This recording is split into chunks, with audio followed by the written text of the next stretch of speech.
Antes de comenzar vamos a encomendar la charla para que el Espíritu Santo abra nuestro entendimiento y podamos conocer las cosas que Dios quiere decirnos. Dios te salve María, llena eres de gracia, el Señor es contigo.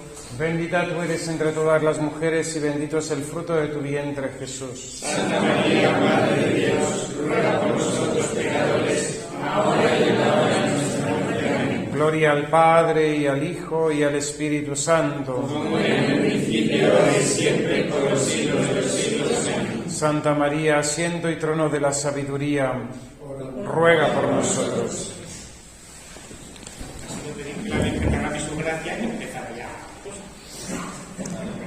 Bien, pues la charlita que vamos a tener, conferencia, es acerca de un tema de antropología, que quizás hoy se nos hace cada vez más necesario, debido pues a toda la confusión que existe en nuestro mundo actual, sobre todo llevado por una filosofía construida al margen de Dios, de su existencia, y sobre todo por la ideología que se nos está metiendo por todos los recovecos de la Agenda 2030, toda la ideología de género, que no es algo inocente, sino que es algo que está programado, que está, vamos a decir, preparado para transformar la sociedad, ¿no? Hay toda una ingeniería social que existe, hay una masonería detrás, hay un judaísmo internacional, hay unos intereses económicos y unas filosofías, vamos a decir, ateas que tienen, pues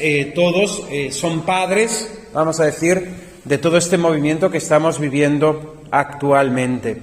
Nosotros tenemos la suerte de tener fe, y con la fe nos viene la verdad, porque la fe es verdadera, la fe es verdad. Verdad no solamente acerca de Dios, sino que también es verdad acerca de la existencia del propio hombre, del ser humano. Dios nos da a conocer lo que somos, cada uno de nosotros, y lo que estamos llamados a ser. Y eso es una gracia que nuestros contemporáneos, tristemente, viviendo como están viviendo, alejados de Dios, pues no poseen, ¿no? Entonces nosotros tenemos que ir a esa antropología cristiana. Antropología es, vamos a decir, el estudio acerca del hombre, anthropos logos, el tratado acerca de la existencia del hombre, de la realidad del hombre, del ser humano, y en esa antropología hemos de ir a la filosofía verdadera, iluminada después también con la misma teología, con la misma revelación, ¿no? Las primeras páginas del Génesis, que si bien los enemigos de la fe de la Iglesia siempre achacan, o siempre quieren ridiculizarlas, ¿no?, como Dios ha creado en 7 días, es todo un tratado antropológico que es perenne y que además es que no ha habido en la historia de la humanidad ni sistema filosófico, ni religión, ni ideología, ni pensamiento que haya llegado al nivel antropológico, vamos a decir, que exponen esas 2 primeras páginas, esos 2 primeros capítulos del libro del Génesis, ¿no? A lo que Dios está llamado, creado, a lo que el hombre está llamado, creado por Dios para vivir con Dios por toda la eternidad. Ese nivel antropológico que nos trasciende, lógicamente, porque nos habla de eternidad, de cielo, de Dios, es la más alta vocación humana. Ni políticos, ni ideólogos, ni filósofos, ni otras religiones pueden ofrecernos lo que la antropología cristiana nos ofrece. Bien, entonces querría en esta pequeña discurso, plática o como le queréis llamar, hablar acerca de la constitución del hombre. El hombre en su cuerpo y en su alma, creados por Dios a su imagen y semejanza, está abierto a la trascendencia. El Catecismo de la Iglesia Católica, publicado por el Papa Juan Pablo II, en uno de sus primeros puntos, afirma algo que va a ser lo que nosotros desarrollaremos durante este momento, ¿no? Cómo Dios, nuestro Señor, ha creado al hombre con su apertura a la verdad y a la belleza, con su sentido del bien moral, con su libertad y la voz de su conciencia, con su aspiración al infinito y a la dicha. El hombre se interroga y está abierto a la existencia de Dios. En estas aperturas percibe signos de su alma espiritual. Es la semilla de eternidad que Dios ha sembrado en nosotros, porque toda persona humana, sin ser panteístas, lógicamente, llevamos inscrita la imagen y semejanza de Dios. La imagen y semejanza de Dios. Cuando los políticos quieren plantear los derechos humanos y la dignidad del hombre sobre una promulgación, vamos a decir, humana de esos derechos, la dignidad del hombre, de toda criatura humana, está en que son imagen y semejanza de Dios. Imagen y semejanza de Dios. Porque ya vemos en qué ha quedado la Declaración Universal de los Derechos de los Hombres, ¿no? En que matamos legalmente a aquellos niños que nos estorban en el vientre de su madre, a que practicamos la eutanasia, el derecho a la vida, practicamos la eutanasia a los ancianos que nos estorban. ¿Dónde está el derecho a la vivienda, al trabajo, etcétera, etcétera? En una sociedad totalmente consumista, donde cada vez más son muchos los que pasan necesidad y muy pocos los que se enriquecen a costa de la pobreza de los otros, ¿no? Aunque suene un poco comunista o socialista, es así, la sociedad materialista es así. Por eso hablan de la superpoblación. Estos ingenieros sociales quieren reducir la población, en definitiva, porque quieren enriquecerse todavía más. Esta semana compartía el padre Javier Olivera en un tuit, ¿no? Salva el planeta, ten más hijos, ¿no? Salva el planeta, porque nos están diciendo salva el planeta, reduce la natalidad, aborta, eutanasia, ¿no? No uses plásticos, no, salva el planeta, ten más hijos, ¿no? Ese es el lema, ¿no? Porque realmente Dios ha creado el mundo, ¿no? Con todo lo necesario para que todos podamos tener una vida digna y satisfacer nuestras necesidades básicas. Bien, con respecto al tema de la apertura del hombre a lo sobrenatural, a Dios, es importante recordar la afirmación dogmática del Concilio Vaticano I. El hombre, dotado de inteligencia y razón, puede llegar mediante el uso de ella al conocimiento de la existencia de Dios y sus atributos.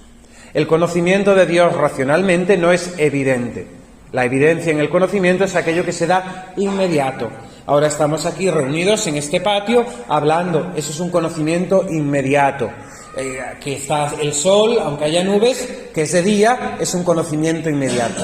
La existencia de Dios no es inmediato, porque a Dios nadie lo puede ver. No es un conocimiento que venga por lo sensible, por los sentidos. El conocimiento de Dios no es, vamos a decir, inmediato, sino que el conocimiento de Dios es mediado mediante la razón. Pero es un conocimiento válido, porque la mayoría de los conocimientos que tenemos son así. Nadie ha visto nunca un dinosaurio y, en cambio, creemos lo que la ciencia o los científicos nos dicen acerca de unos restos arqueológicos que aparecen de unos huesos de un tamaño considerable que constituyen un animal que ahora mismo no existe, pero creemos que los dinosaurios existen, ¿no? Que existió Isabel la Católica, nos lo dicen pues los hechos que ella realizó, de los que han quedado constancia, y los historiadores, pero nadie tiene el placer de haber conocido a Isabel la Católica y decir yo la conozco, existe, ¿no? Muchos de nuestros conocimientos, la mayoría de ellos, son adquiridos por esta mediación racional del intelecto, ¿no?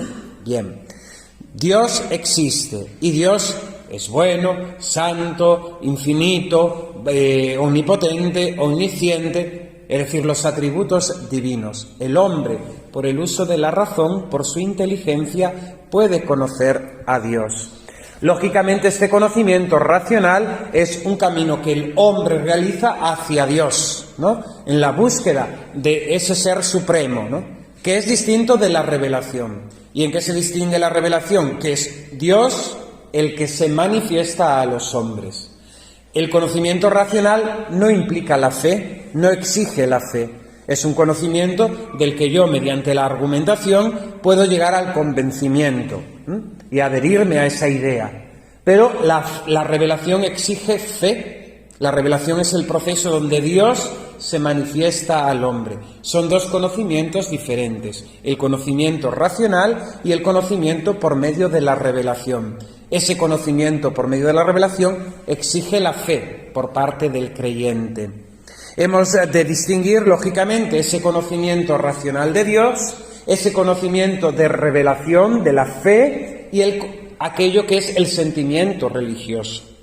Porque hoy se confunde la religión con el sentimiento. Según lo que yo siento, según esa sensibilidad espiritual que algunas personas tienen, más pronunciada, y que les lleva a Dios. Y Dios se puede servir de eso para darse a conocer y revelarse a una persona y aumentarle la fe.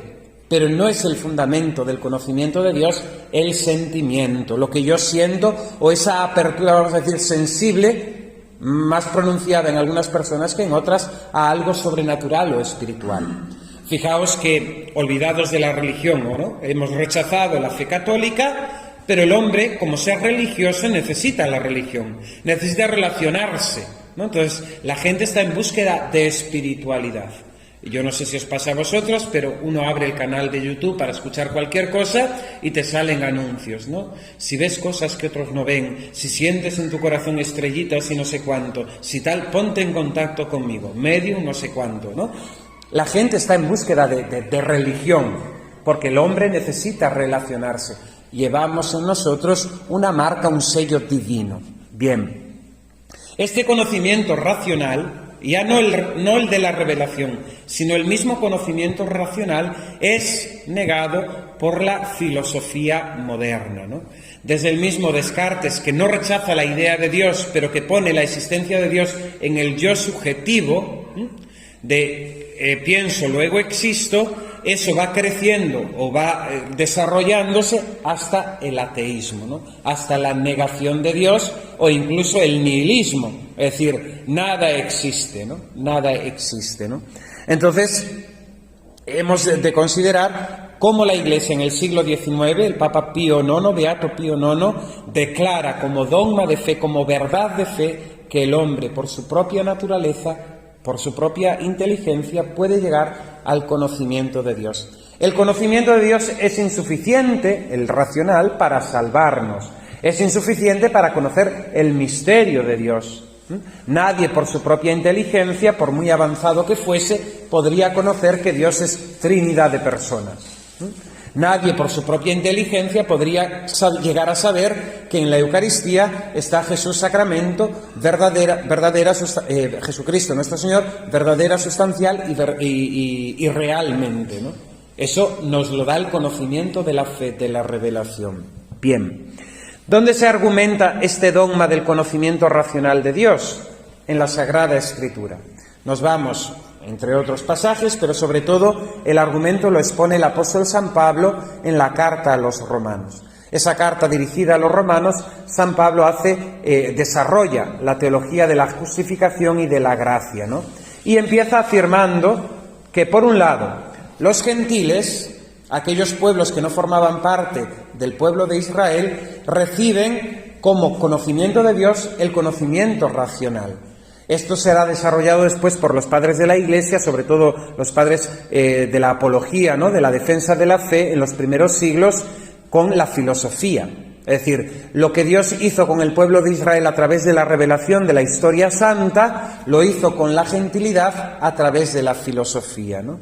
Entonces, San Pablo utiliza esto mismo, ¿no? Y dice, los gentiles pueden conocer a Dios mediante su obra, mediante la creación. Cuando se lo explico a los niños le pongo siempre el mismo ejemplo, ¿no? Vamos a contemplar el entierro del Señor de Orgaz, contemplamos la obra, la vemos, y aunque no veamos al Greco, todos entendemos que ese cuadro no está ahí por el azar, ni por, ni por arte de magia, sino que ese cuadro que está ahí pintado, alguien lo hizo. Alguien puso inteligencia, alguien puso destreza, alguien puso talento, alguien realizó esa obra.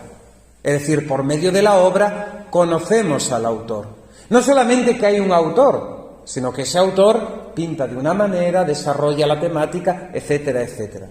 Por medio de la creación nosotros podemos conocer a Dios nuestro Señor y los atributos, porque la creación lógicamente nos habla de Dios. Leo el texto de San Pablo. En efecto, carta a los Romanos, capítulo 1, es al principio, versículo 18. En efecto, la ira de Dios se manifiesta desde el cielo contra la impiedad e injusticia de aquellos hombres que obstaculizan injustamente la verdad. Pues lo que se puede conocer de Dios lo tienen claro ante sus ojos, por cuanto Dios se lo ha revelado. Y es que lo invisible de Dios, su eterno poder y su divinidad, se ha hecho visible desde la creación del mundo, a través de las cosas creadas. Así que no tienen excusa, porque habiendo conocido a Dios, no lo han glorificado, ni le han dado gracias, sino que han puesto su pensamiento en cosas sin valor y se ha oscurecido su insensato corazón, ¿no? Vemos también cómo ese conocimiento racional que la Iglesia afirma, y por eso es necesaria la revelación, se ve ofuscado. ¿Por qué? Por la propia concupiscencia, por las consecuencias del pecado original, que ofusca, entorpece el entendimiento. Por eso también los teólogos morales hablan de cómo el pecado habitual produce ese ofuscamiento de las mentes, ¿no? Mi reflexión muchas veces ante la situación actual del mundo de la Iglesia, ¿no?, es esta, ¿no? Es decir, personas inteligentes que han hecho sus estudios, que han dedicado tiempo, ¿no?, cómo son tan torpes para entender cosas que se presentan tan fáciles de entender, ¿no?, o cómo tienen esa perversión en el pensamiento, llamando a lo malo bueno, ¿no? Pues fruto de ese ofuscamiento, ¿no? Lógicamente, un alma en pecado no tiene gracia, no tiene luz de Dios, y su mismo conocimiento racional, sus mismas facultades naturales se ven obstruidas, ¿no? Es lo que Jesús en el Evangelio habla de la sabiduría de este mundo, ¿no? Esos sabios y entendidos, pero que no conocen los misterios de Dios, porque no tienen la humildad ni la sencillez de los pequeños, ¿no? Bien. Los gentiles conocen a Dios mediante la creación. Es lo que llamamos revelación natural. Los judíos conocen a Dios mediante la revelación sobrenatural. Dos aspectos. ¿Puede el hombre relacionarse con Dios? Va a ser lo que desarrollemos. Es decir, ¿el hombre es capaz de Dios? ¿El hombre puede ser un tú con Dios? ¿El hombre puede entrar en diálogo con Dios?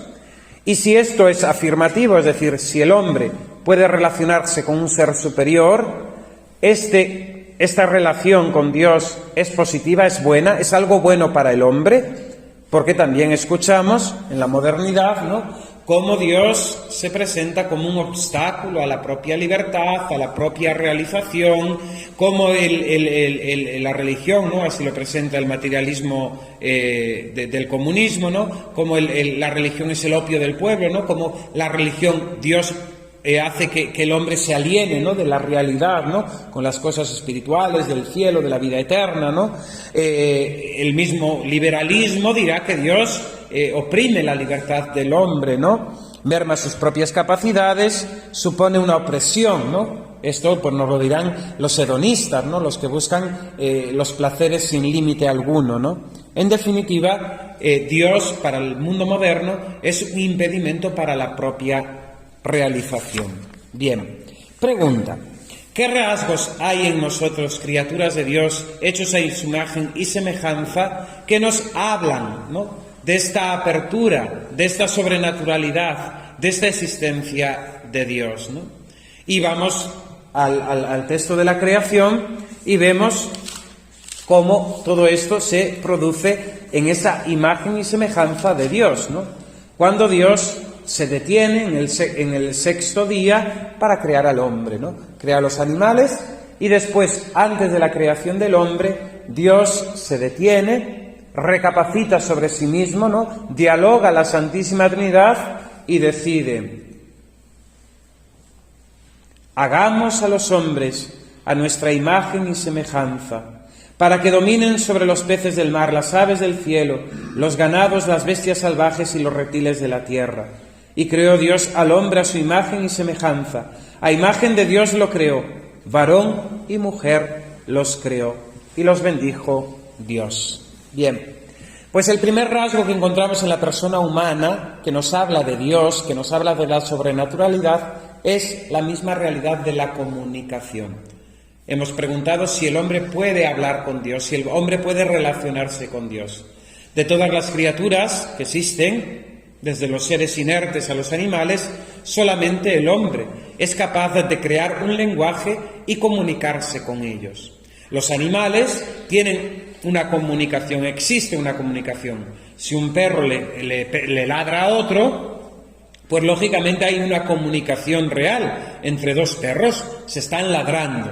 Ese ladrido significa, pues, defensa del mismo ámbito del perro propio, que entiende que el otro viene a atacar, ¿no? Entonces el perro ladra para defenderse y para ahuyentar. El que ladra más fuerte, pues se impone, ¿no? Sobre el otro perrito, ¿no? Ahora, cuando veníamos para aquí, para la iglesia, Beni, nos encontramos a dos perros ladrándose a ver quién podía más, ¿no? Dos personas humanas, seres humanos, que estaban ladrándose, ¿no? Y cuál se ponía más chulo, ¿no?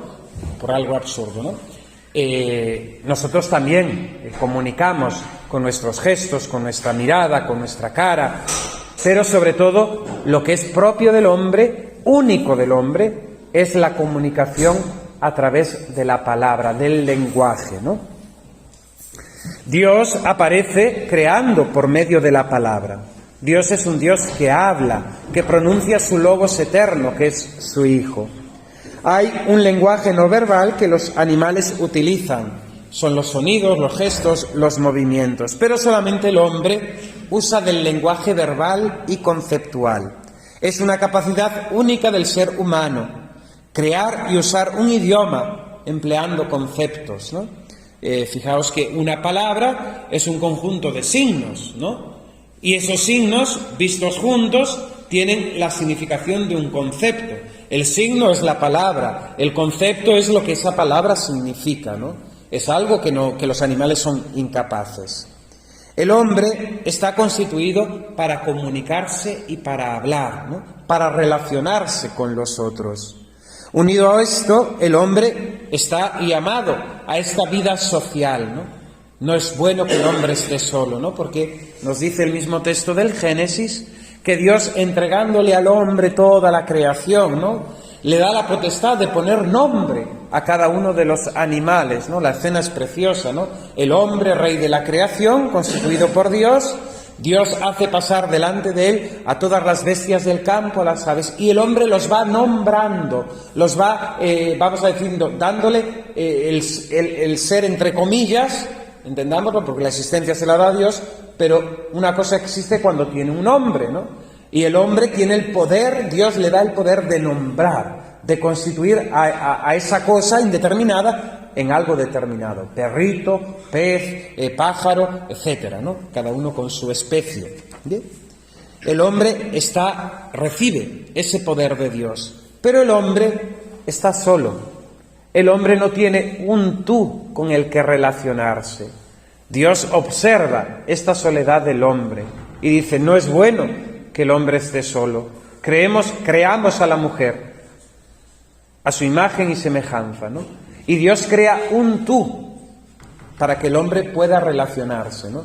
En ese sentido no debemos hacer una lectura machista, ¿no? De Dios crea primero al hombre y después a la mujer, ¿no? Como diciendo que la mujer es inferior al hombre.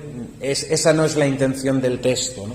La intención del texto es mucho más elevada, todavía, vamos a decir, mucho más que lo que el feminismo pueda presentarnos, ¿no?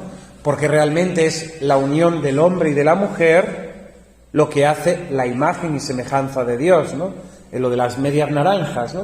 Es decir, cuando el hombre y la mujer en su unión establecida por Dios en la creación hacen una imagen y semejanza de Dios más perfecta que cuando están separados, ¿no? Bien. Nuestra capacidad y necesidad de comunicarnos existe porque hay otras personas con las que podamos comunicarnos, ¿no?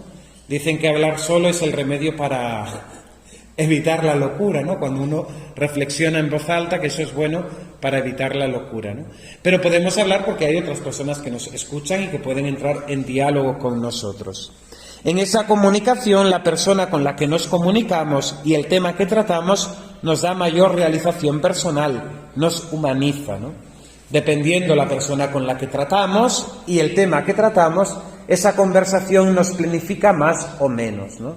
Lógicamente, pues todos tenemos la experiencia de encontrarnos en un lugar de espera, en una salita de un médico o en la parada del autobús y entrar en una conversación con alguien, pero una conversación, vamos a decir, banal. Ah, pues qué viento hace hoy. Sí, mañana parece que va a salir el sol. Son conversaciones banales que no nos llenan. Como todos tenemos la experiencia de conversaciones con ciertas personas que conozco, que tienen fama de santidad o que tienen mucho conocimiento, y yo he tratado un tema que a mí me interesaba mucho, lógicamente esa conversación me planifica mucho más, ¿no? Esa conversación es mucho más planificadora cuanto más íntimo es el tema y cuanto la persona más amiga, más amada es, ¿no?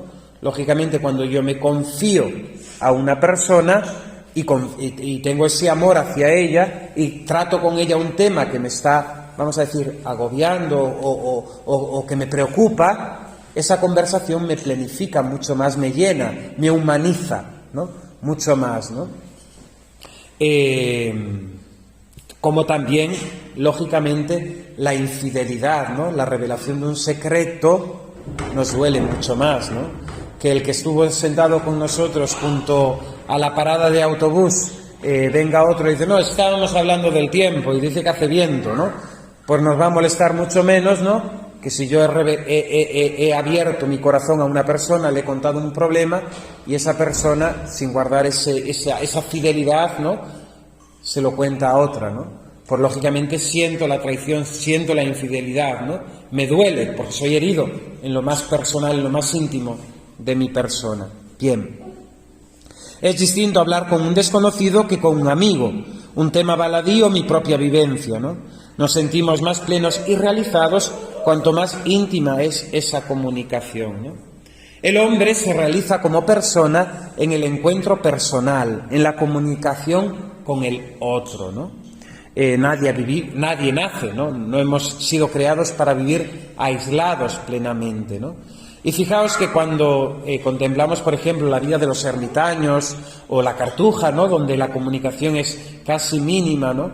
No la podemos entender simplemente como una búsqueda de la soledad egoísta, ¿no? Sino que en definitiva esa vocación especialísima de Dios, que nos sirve todo el mundo, ¿no? Esa vocación especialísima de Dios, Dios la da a unas personas concretas, pero para tener una relación con Él, ¿no? No es simplemente aislarse en mi comodidad, ¿no? Recuerdo una vez que estuve en el Valle de los Caídos y había un chiquito que venía porque había escuchado que eso era la vida contemplativa, ¿no? No sé qué concepto tenía ni qué idea. Y claro, después de estar allí una semana, yo estaba de ejercicios. Al terminar, pues me despedí del monje hospedero y también pues de los compañeros que tenía allí en la hospedería. Y le pregunté al chico qué tal, si había pues discernido algo, si le había gustado la vida de los monjes, y me dice, es que aquí se reza mucho, ¿no? Claro, no sé qué quería de la vida contemplativa, si contemplar la cruz del valle o contemplar los árboles que había alrededor, no sé qué quería contemplar, ¿no? Pero claro, el monje que vive esa soledad, ese silencio, el ermitaño, el cartujo, ¿no? Es una vocación para abrirse a la trascendencia, se renuncia, vamos a decir, a una relación humana legítima con el otro, por entablar y dedicarle totalmente, ¿no? Mi persona a Dios, ¿no? Bien. Si el encuentro, ese encuentro personal donde nos realizamos, ¿no? Fuese con Dios, no podemos imaginar un encuentro más plenificante, gozoso, profundo, ¿no? No es algo que nos humille, sino que nos eleva y exalta, ¿no? Fijaos que esta capacidad comunicativa es imagen y semejanza de Dios. Dios, que hace en su creación pronunciar su verbo, ¿no? ¿Sí? Y Dios, que hace en su infinitud de su existencia, pronuncia eternamente, ¿no? Su verbo, ¿no? El Padre está engendrando eternamente al Hijo, ¿no?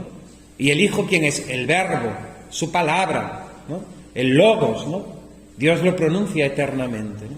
Esta capacidad de hablar, de comunicarnos, de expresar, nos está hablando de que el hombre está llamado a entablar una relación con Dios, ¿no? Y esa relación con Dios, que es el ser por excelencia, es la que mayormente nos planificaría como personas, ¿no? Problemas de comunicación. Actualmente, pues hoy tenemos problemas de comunicación. El primero es el lenguaje, ¿no? ¿Por qué? Porque vivimos en una deformación del lenguaje, como he dicho antes, intencionada. Hablamos con las mismas palabras, en la misma lengua, pero las palabras no significan lo mismo, ¿no? Lo que está de moda hoy en día es decir, es que para mí significa, para mí esto es, ¿no? No, las cosas son lo que son, ¿no? Las cosas son lo que son. Para ti puede ser un perrito caliente, pero esto significa esto. Mesa es una superficie plana con 4 apoyos para comer, para escribir, para... Eso es mesa. No, es que a mí la mesa, para mí mesa es una pelota. No, la pelota, es otra cosa distinta, ¿no? Entonces, tenemos un problema de lenguaje. Muchas veces los conflictos personales nacen porque estamos en planos diferentes. Yo estoy hablando de unas cosas, de una realidad, y la otra persona está todavía en otro plano inferior o superior, ¿no? Nos pasan con palabras, por ejemplo, como la palabra amor, ¿no? Una palabra usadísima, pero una palabra que hoy puede significar cualquier cosa, ¿no? Cualquier cosa menos lo que es en realidad. Y sobre todo también otro problema de los jóvenes y no tan jóvenes es todo el tema de la comunicación virtual. Yo creo que habéis tenido toda experiencia de una comunicación por WhatsApp donde la otra persona ha entendido tus palabras en un sentido que tú no las has dicho. Y eso ha sido motivo de conflicto. Entonces, en el tema de la comunicación está todo el tema de la filosofía del lenguaje, que es muy interesante, ¿no? Está no solamente el emisor que emite el mensaje, la intención que tiene, el lenguaje que utiliza, ya sea verbal, ya sea gestual, pero también está el receptor de ese mensaje, cómo lo recibe, ¿no? y qué intención tiene, ¿no? Entonces, muchas veces existe toda esta problemática, ¿no? Nosotros con Dios tenemos también que superar, ¿no? esos impedimentos que puede haber, ¿no? La comunicación con Dios que nosotros hacemos se llama oración, ¿no? La oración se define como la elevación de Dios, de nuestra alma a Dios, ¿no? Para pedir bienes. Bien, el primer aspecto, el lenguaje. El segundo aspecto, el segundo rasgo del hombre, de la criatura humana, con respecto a Dios, que nos abre a esta trascendencia y que en definitiva es como una prueba de que Dios existe, es que Dios nos ha dotado de razón y voluntad. Tenemos inteligencia y voluntad. ¿Los animales tienen razón? No. ¿Los animales tienen voluntad? Tampoco. ¿Cómo funciona la vida animal? A base del instinto. Tienen un mecanismo interno, innato, que no depende de una decisión libre de actuar ante unos estímulos externos. El perro tiene hambre y come. Es cierto que animales tienen una capacidad de aprendizaje, pero esto no es la razón, no es la capacidad de pensar, de discernir. El perro tiene hambre, tiene un plato de comida y come, salvo que perciba por su innato, por su instinto innato, que ese alimento le puede perjudicar, ¿no? O que, lógicamente, lo rechace por el olor. Pero es forma innata, no es el carácter humano, no es la inteligencia humana decir, huele mal, no lo como, ¿no? O el hombre que puede tener hambre, instintiva, animal, pero tiene un plato de comida, pero es miércoles de ceniza, ¿no? Entonces tengo que ayunar, ¿no? Entonces puedo rechazar, puedo decir no, ¿no? Cuando estudié filosofía en el bachiller, recuerdo que había puesto varias definiciones del hombre, ¿no? El Homo sapiens, la típica, ¿no? Pero sobre todo me llamó mucho la atención y me quedé con ello, que había un filósofo, no recuerdo el nombre, que el hombre es homo negans, ¿no? El hombre es hombre porque es capaz de decir no. Porque es capaz de decir no. El animal no tiene esa capacidad. El animal funciona instintivamente. El hombre puede decir no ante una oferta, ante un estímulo. Puede rechazarlo, ¿no? El animal no tiene esa capacidad. Bien. Por la razón, el hombre busca la verdad. Por medio de la voluntad, el hombre quiere hacer el bien. Y esto es lo que contempla en su alrededor, ¿no? La razón y la voluntad del hombre abren al hombre al bien que está fuera de sí y que es virtualmente infinito, ¿no? El hombre, por su inteligencia, quiere conocer. todo lo que acontece, ¿no? La mujer quiere conocer más que el hombre, ¿no? Por eso fue la que la tentó el diablo. El hombre estaba allí tranquilamente debajo del árbol, pero la mujer se puso a inspeccionar cuántas manzanas había en el árbol, ¿no? Entonces aprovechó el demonio para tentarla, ¿no? El hombre y la mujer tienen capacidad de conocer todo lo que acontece a su alrededor. Quiere conocerlo. Y aunque nadie vive, vamos a decir, encerrado en una burbuja sin querer conocer el medio, las realidades, lo que ha pasado en la historia, es decir, el hombre tiene deseo de verdad, ¿no? Porque en definitiva ese deseo de verdad en sí le realiza, ¿no?, como persona. Y lo mismo el bien. Todo persona sana, con una conciencia recta o bien formada, desea hacer el bien, ¿no?, porque es lo que ve a su alrededor. Bien.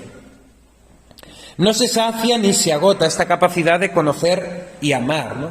El hombre siempre quiere conocer más y el hombre siempre quiere hacer el bien, de una forma, vamos a decir, casi infinita, ¿no?, dentro de los límites de nuestra realidad contingente, pero siempre queremos conocer más, ¿no? Y de hecho, pues la persona estudia, conoce, todos, de algún modo, según nuestros intereses, vamos aprendiendo. Pues yo quiero aprender recetas de cocina, pues a mí me gusta mucho este periodo de la historia, pues a mí me encanta el tema de la mecánica, pues a mí me gusta mucho pues el tema teológico, ¿no? Entonces estudio, leo, veo, ¿no? Porque queremos conocer más.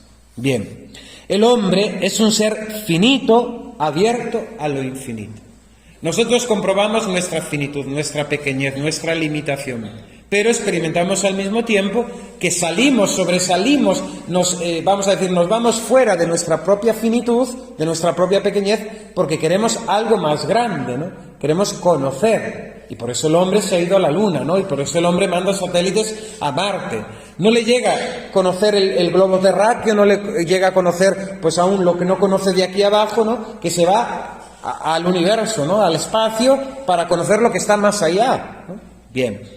Por su razón el hombre desea conocer el universo. Cuando decimos el universo, decimos toda la realidad que nos rodea. Todo ello es deseo de conocer. Todo ello es un deseo de conocer y ver a Dios como plenitud de su conocimiento, ¿no? Ese ansia de conocer toda la realidad, en definitiva, se lleva como último grado al conocimiento de Dios, porque Dios conocemos todas las cosas. Vemos así que la voluntad ama y desea ser amada, busca tener el bien mismo, incluso cuando obra el mal, ¿no? El pecado, en definitiva, muchas veces es la búsqueda de un bien aparente mediante un camino desadecuado, ¿no? Cuando pecamos, buscamos un bien aparente, un bien, algo que se nos presenta como bien, pero no lo es, mediante el camino que no es el adecuado, ¿no? La voluntad tiende a un bien infinito, desea ser amada por sí misma, sin medida, ¿no? El único límite de la caridad, del amor, es no tener límite, ¿no?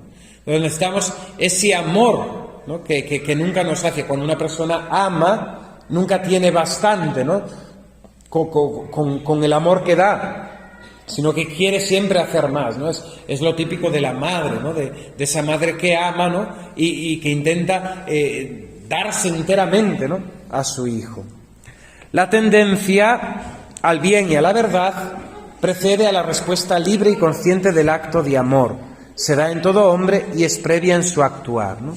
Esta tendencia que existe en nosotros al conocimiento de la verdad y hacer el bien es previa a nosotros mismos, precede a esta respuesta libre que nosotros hacemos cuando amamos y cuando conocemos, y es algo que se da en todas las criaturas, en todos los hombres, en mayor o menor grado. Lógicamente, pues hay gente más torpe para el conocimiento, hay gente que es más torpe o más perezosa para obrar el bien, pero se da en todas las personas, ¿no? Bien. La relación con Dios realizaría plenamente la razón y la voluntad del hombre, porque poseeríamos la verdad y poseeríamos el amor, ¿no? Seríamos amados infinitamente y podríamos amar al amor infinito, ¿no? Primer rasgo que nos habla de la existencia de Dios y de este rasgo que hay en nosotros que nos habla de la trascendencia, el lenguaje. El segundo, la voluntad y el entendimiento, la razón y el la voluntad. Bien, tercer elemento, tercer rasgo que nos habla de esta infinitud del hombre, de esta sobrenaturalidad del hombre. Es la sed insaciable de felicidad y plenitud. Todo cuanto hacemos, desde que nos levantamos hasta que nos acostamos, los 7 días de la semana, los 365 días del año, es porque queremos ser felices. Consciente o inconscientemente nos movemos, actuamos, trabajamos, estudiamos, descansamos, nos divertimos porque queremos ser felices. Es un deseo infinito en el hombre, porque en la medida en que alcanzamos ciertas cotas de felicidad, nos comprobamos, ¿no?, que no somos felices, que todavía queremos más, ¿no? Esa felicidad que el hombre ansía es una sed infinita, ¿no?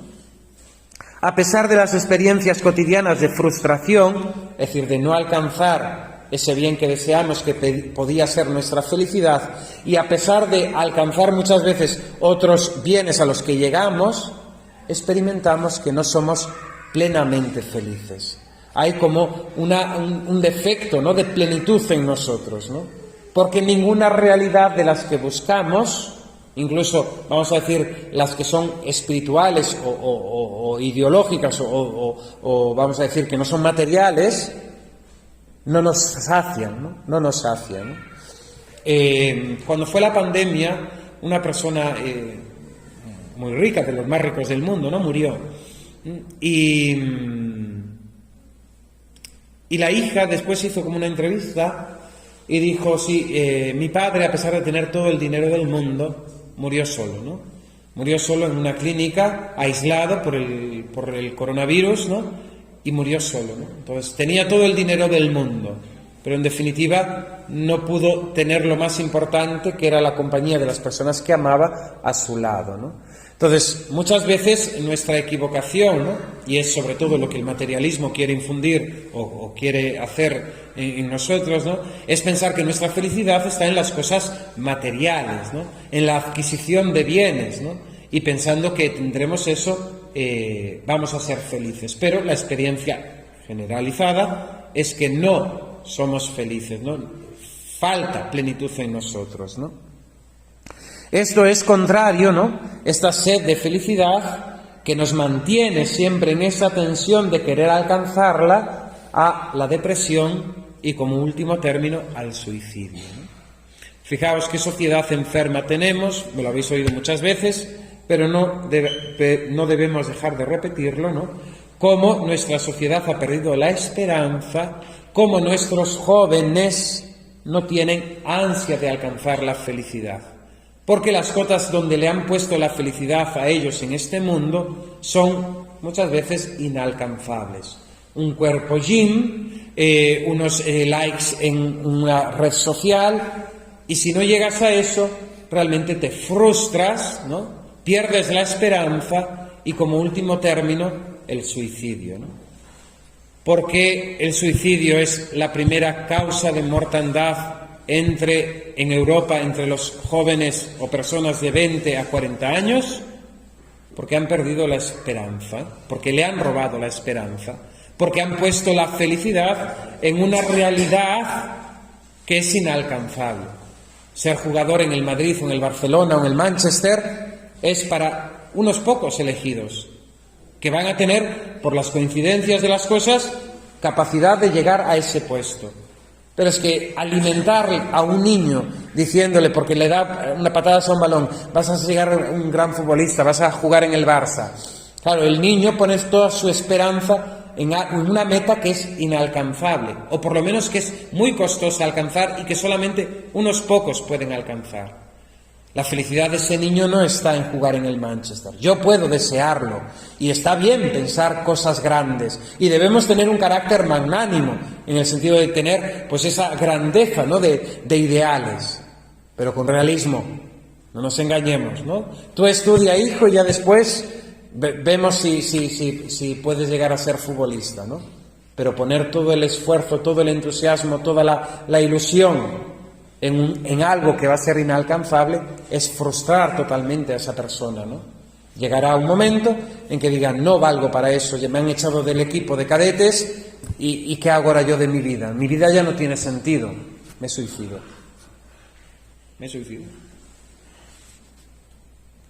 Este deseo muestra la grandeza y dignidad del ser humano y su vocación última, ser feliz, ¿no? El deseo de felicidad muestra nuestra vocación última, que es ser bienaventurados, ¿no? Bienaventurados, felices, gozosos, dichosos por toda la eternidad en Dios nuestro Señor. Solo la existencia de Dios y su posesión realizaría este deseo. Solamente Dios infinito puede saciar el hambre infinita del hombre con respecto a la felicidad. Solo cuando el hombre se encuentra con Dios, descansa, ¿no? Hay esa frase maravillosa de San Agustín: nos hiciste, Señor, para ti, y nuestro corazón no descansará hasta que te encuentre, ¿no? Y otra que dice algo así como: Dios que ha creado tu corazón, solamente Dios lo puede saciar, solamente Dios lo puede plenificar, ¿no? Y esto me gusta mucho, ¿no? Es como el creador, ¿no?, de un invento, de una máquina, que sabe cómo funciona esa máquina, que conoce perfectamente, ¿no?, dónde van los tornillos, dónde van los chips, dónde van cómo funciona. Dios conoce nuestro corazón mejor que nosotros mismos, lógicamente, ¿no? Y Dios, solamente Él es capaz de darle esa plenitud.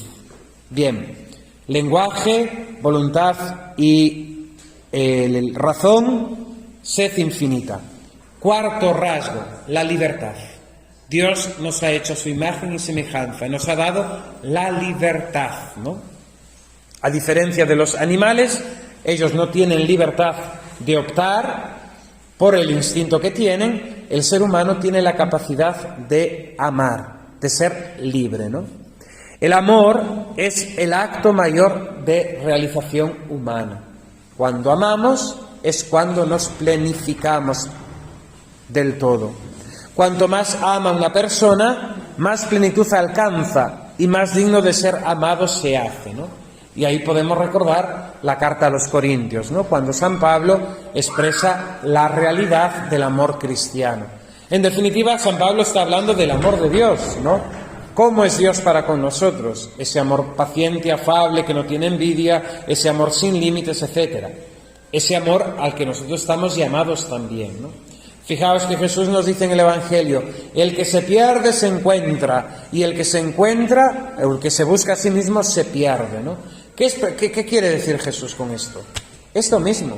Es decir, que yo en cuanto más me pierdo, es decir, en cuanto más me doy, porque amar es darse, ¿no? Es entregarse sin medida, dice Santa Teresita, ¿no? El amar es darse sin medida. Cuanto yo más me doy, más me realizo, más me encuentro, más persona, más me humanizo, ¿no? Porque al mismo tiempo me divinizo, ¿no? Cuanto más humanos somos, más divinos somos. Cuanto más divinos, más humanos, ¿no? La libertad nos capacita para el amor, habiendo posibilidad del desamor, del odio o de la indiferencia, ¿no? La libertad hemos de entenderla correctamente. Santo Tomás de Aquino define la libertad como la opción por el bien, la opción por el bien. Libertad no es hacer lo que quiero, libertad no es escoger entre bien y mal, sino que libertad es la opción por el bien. La opción por el bien. Yo soy libre en cuanto escojo, realizo el bien. No soy libre, por tanto soy esclavo cuando escojo el mal. Por eso el pecado me esclaviza. Libertad, voluntad y razón se unen en el amor.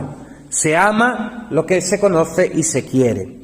Una realización de amor con Dios sería el acto mayor y digno de nuestra capacidad de amar. Elegir amar a Dios implica la plenitud de nuestra libertad, porque amamos al que es el bien sin límites, ¿no?, y al mismo amor, ¿no? Entonces, amar a Dios sería algo que nos realizaría plenamente y al mismo tiempo nosotros seríamos realizados en Dios. Este rasgo de amar es lo que más nos asemeja a Dios nuestro Señor. Dice San Juan en su carta que Deus caritas es, Dios es amor, ¿no? Si hemos sido creados a su imagen y semejanza, el hombre es amor, ¿no?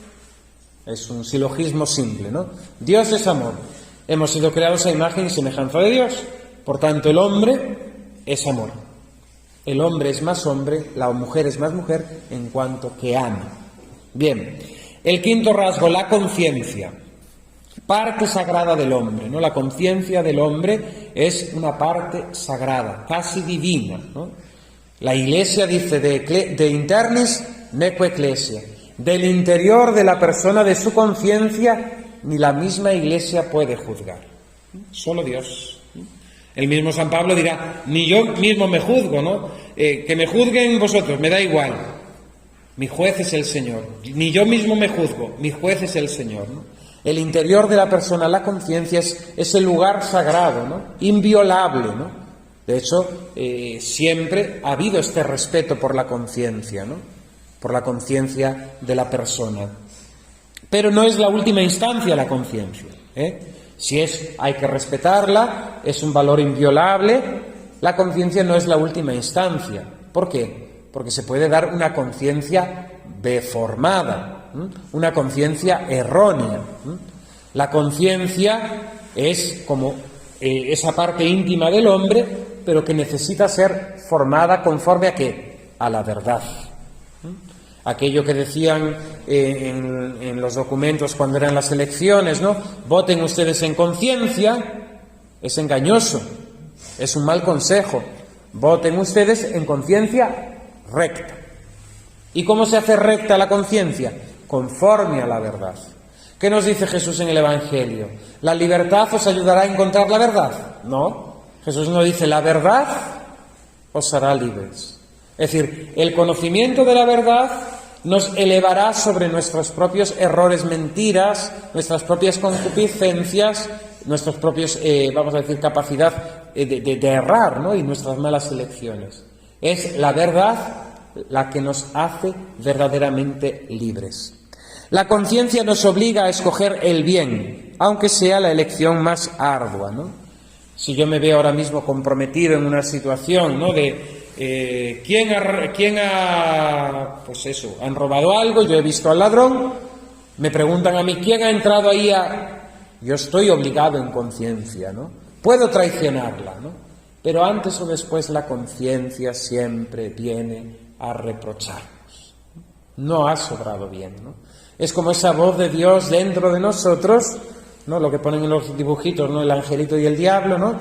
Es esa voz de Dios en nosotros que antes o después sale, ¿no? Y esto se da muchas veces, ¿no? En las conversiones, ¿no?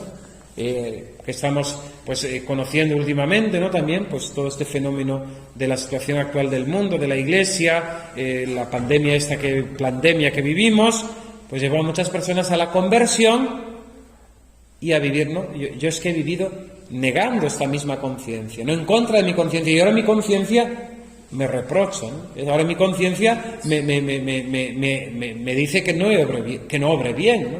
Bien. La conciencia actúa también a posteriori, ¿no? Después de la acción, dándonos paz, alegría, serenidad, satisfacción ante el bien obrar, pero también la conciencia actúa en nosotros a posteriori de la acción cuando no hemos obrado bien, creándonos la culpabilidad, el remordimiento o esa desazón interior, ¿no? Cuando uno está muy nervioso continuamente, algo hay malo ahí, ¿no? Algo en la conciencia está declarando que no se está obrando bien, que no se está viviendo bien, ¿no?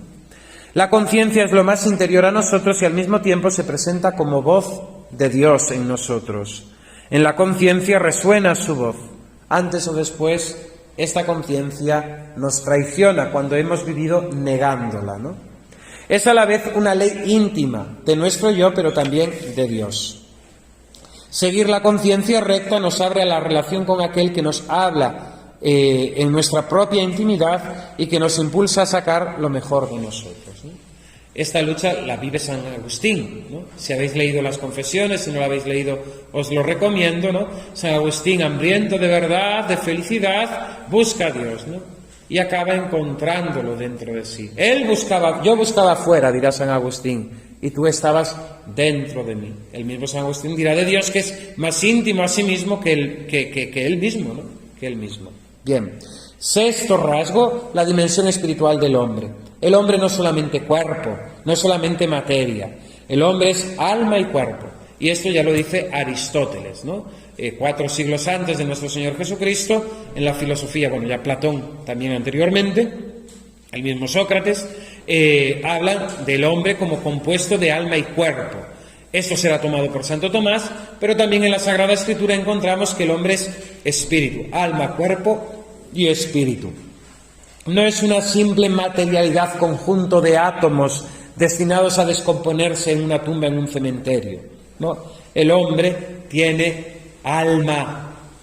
Nosotros lo conocemos por la revelación, pero esta alma que llevamos en nosotros, creada por Dios, dotada de inteligencia, de voluntad y de memoria, se manifiesta. ¿Y dónde se manifiesta? En la capacidad artística, en la poesía, en la música, en el crear, en el poder contemplar y valorar la belleza. Es muy importante el tema de educar a nuestros jóvenes, a nuestros niños, en que se fijen en los detalles, en aprender a valorar la mínima expresión, ¿no? Pues vamos a una iglesia, la vemos así en bruto. Hemos de aprender a ser detallistas, a fijarnos que ese pequeño detalle labrado ha sido fruto de un esfuerzo, de un trabajo, ¿no? No sé, bueno, alguna persona vino conmigo a lo de Murcia, Caravaca, y el primer día paramos en el Museo del Esparto, ¿no? Y que pintamos aquí nosotros que venimos a ganar el jubileo en el Esparto, ¿no? Pues a mí me sirvió, ¿no? Para fijarme en algo que es insignificante, que es una cuerda, que vale una cuerda de Esparto. Nada. En todo el valor que tiene esa cuerda, ¿no? Todo el trabajo, toda la tradición, el conocimiento humano que implica hacer una cuerda de Esparto. Porque no es simplemente coger esparto y enrollarlo, no. Tiene todo un proceso que es fruto de la experiencia, del conocimiento humano, para hacer una simple cuerda. Pero una cuerda que es fundamental, ¿no? Porque si quiero sacar agua de un pozo, si no tengo la cuerda de esparto, no la puedo hacer. Me puedo tirar de cabeza, pero después ¿cómo salgo del pozo? Beni, imposible, ¿no? Necesito una polea, ¿no? Necesito una cuerda, ¿no? Pues simplemente ese pequeño detalle de algo que es, vamos a decir, sin mayor importancia, como una cuerda, tiene su valor, ¿no? Incluso el hecho de que una cuerda, después para hacerla más gorda, es unión de más cuerdas, ¿no?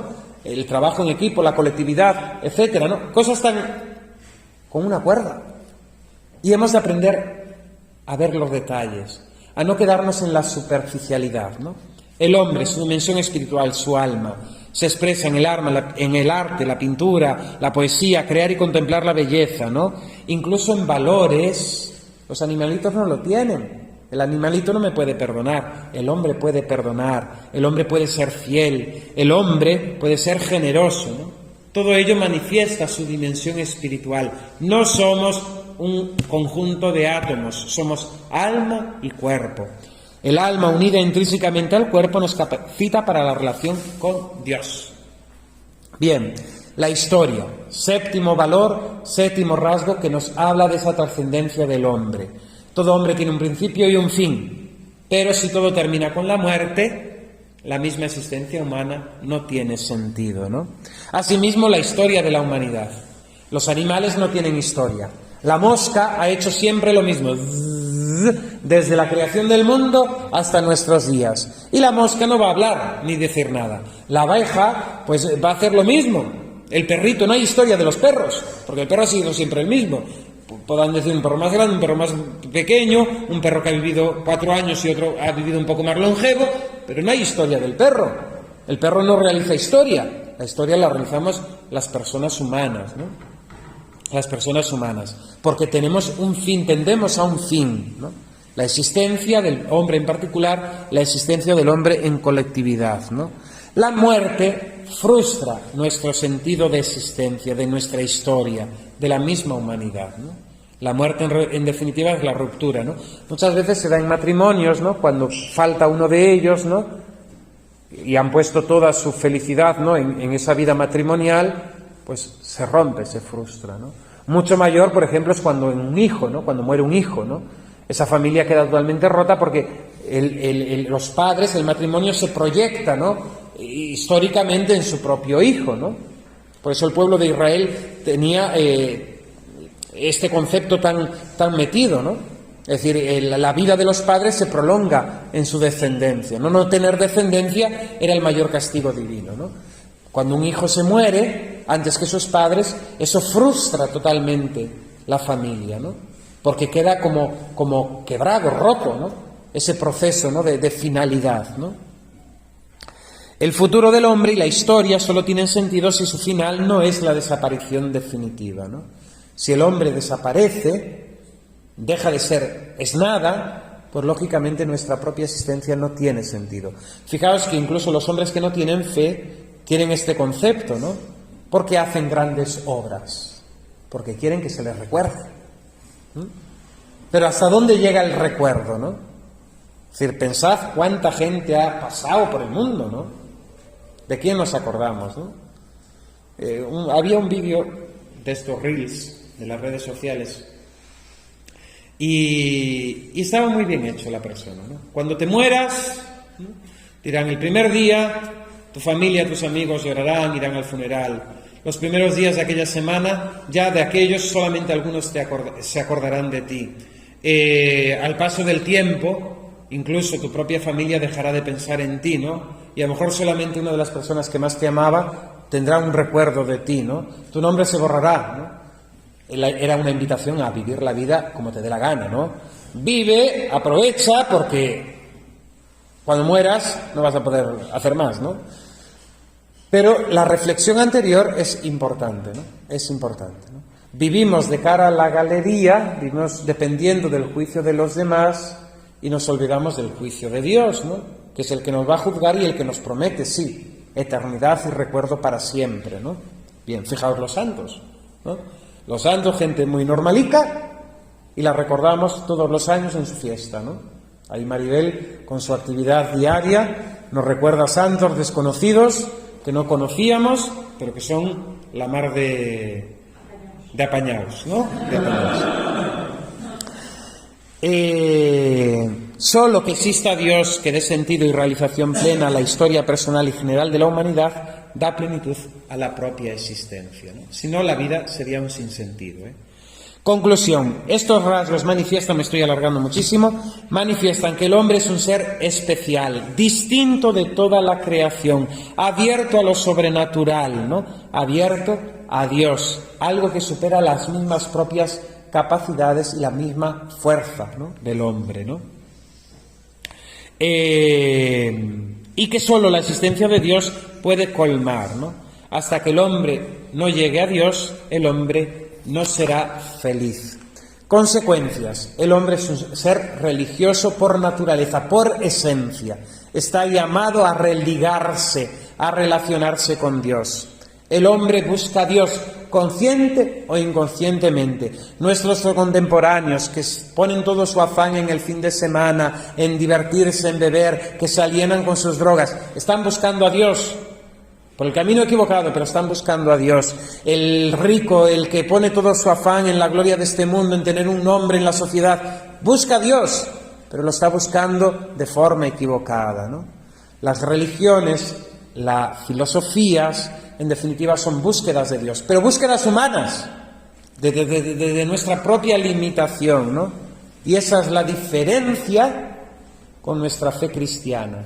Dios ha salido al encuentro del hombre. Dios se ha revelado, Dios se ha manifestado, ¿no? Esa es la diferencia entre la religión natural, el hombre busca a Dios, a la religión sobrenatural. Dios se revela, se da a conocer al hombre.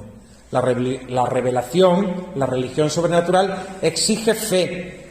La religión natural tiene de positivo esa apertura a lo sobrenatural, pero está muchas veces mezclado, muchas veces no, si no es la religión católica, está mezclado con el error. Las religiones, la filosofía tienen de positivo esta apertura a lo trascendente, pero todas son incapaces de acceder a la esencia de Dios, no lo conocen plenamente, ¿no? Y aquí es donde entra la revelación cristiana. Dios hace posible que nosotros nos podamos comunicar, ¿no? Cuando le hablo de la encarnación a los niños, también me lo habéis escuchado este ejemplo, les pongo el ejemplo de la mascota. Yo tengo un perrito, ¿puedo hablar con él? No. Para poderme comunicar con el perrito, ¿qué tendría que hacer yo?